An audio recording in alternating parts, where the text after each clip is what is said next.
তোকে নিয়ে আমি কি করবো রে সোনা? আমি ভেতরে ভেতরে মরে যাচ্ছি তোকে দেখার জন্য।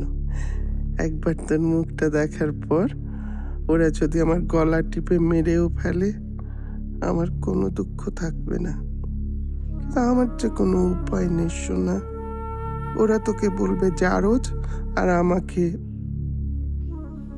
হাই খোদা, এই কঠিন পরীক্ষায় তুমি আমাকে ফেললে।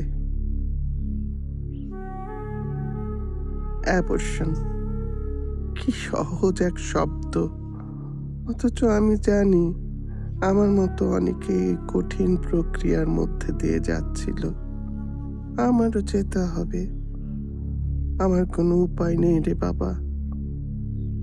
তুই তোর মাকে ক্ষমা করে দিস।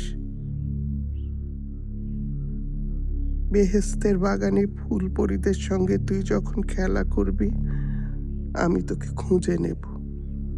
তুই তোর মাকে চিনতে পারবি সোনা?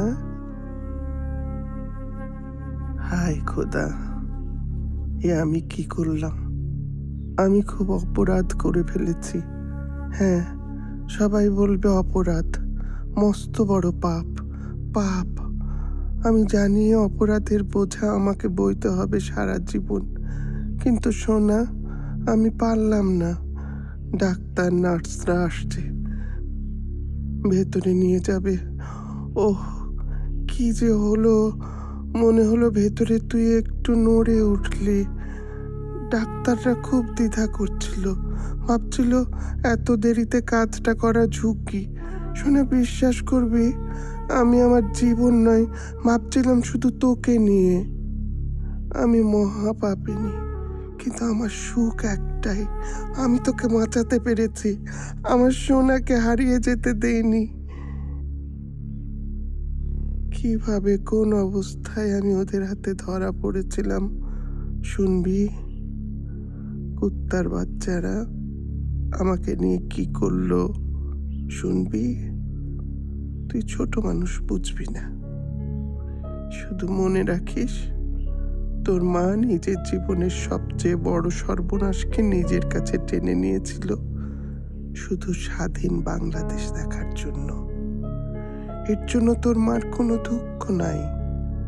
আমি জানি না তোর কি হবে, আমি এও জানি না তোর আব্বা কোনোদিন ব্যাপারটা জেনে গেলে কি হবে।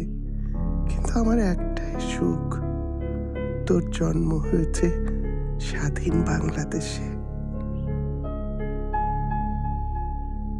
তোর কষ্ট আমি বুঝি, কিন্তু তুই আমার কষ্ট বুঝবি না।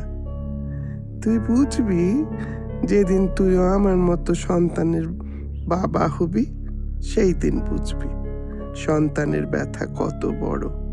এখন তুই বুঝবি না।